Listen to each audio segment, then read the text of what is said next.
This nugget will look at the distribution of tectonic hazards across the Earth. Earthquakes and volcanoes are not randomly distributed over the Earth's surface. In this satellite image, the green circles represent major earthquakes, and the red triangles are volcanoes. You can see that they cluster together or form linear patterns or lines which often follow the edges of continents. Why does this happen? First, here's a quick recap.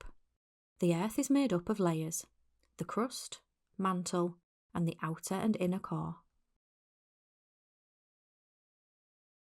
The core of the Earth releases energy, which causes convection currents within the liquid mantle. These convection currents cause the outer layer, the crust, which is solid, to move around.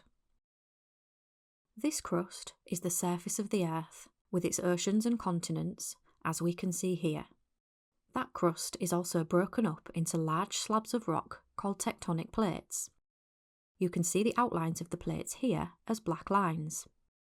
Notice that the names of the plates often correspond to the names of the oceans or continents that sit on top of them. The area where one plate meets another is called the plate boundary, or margin. As you can see from the map, earthquakes and volcanic eruptions usually occur on these plate boundaries.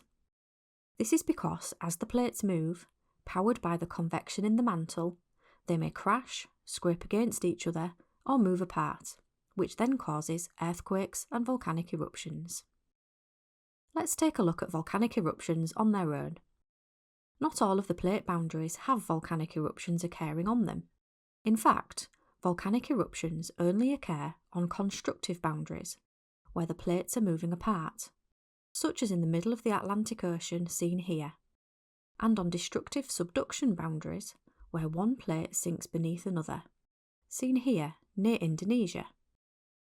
If we add our earthquakes back on, you can see that earthquakes do happen at most plate boundaries. It's a common occurrence as the plates move, stick, and become unstuck. What is interesting though is that the size and amount of earthquakes varies according to the type of boundary. Let's take a look at the boundary between the continental, Indian and Eurasian plates. Here, the Indian plate is moving roughly north and crashing into the Eurasian plate as a destructive collision boundary. We can see that this area experiences lots of earthquakes. Similarly, if we move to the western coast of North America and the San Andreas Fault, we have lots of earthquakes, but no volcanic eruptions. This boundary is a conservative or transform boundary, where the plates are moving past each other side by side.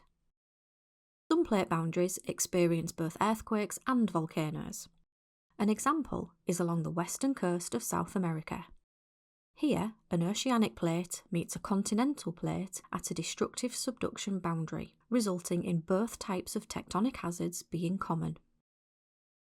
But as you can see, not all volcanoes are located on boundaries. We have some anomalies where volcanoes are in the centre of plates. These are called hotspots, and are thought to be where the Earth's crust is thinner than the surrounding area, allowing magma plumes in the mantle to break through. Summary: tectonic hazards are mainly distributed in linear patterns following tectonic plate boundaries. Different types of plate boundaries have different hazards associated with them. Away from plate boundaries, volcanic hazards can be found at hotspots. Keywords: convection current, current in which a hot fluid rises and a cooler fluid sinks to be heated. Crust, the solid outer shell of the Earth. Tectonic plate, a huge slab of rock made up of Earth's crust.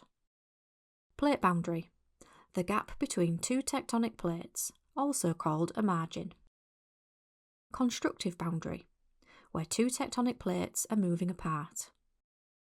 Destructive subduction boundary, where an oceanic plate and a continental plate are crashing together, resulting in the oceanic plate being subducted beneath the continental plate. Destructive collision boundary, where two continental tectonic plates of similar density are crashing together. Conservative boundary, where two tectonic plates are moving side by side and scraping past each other.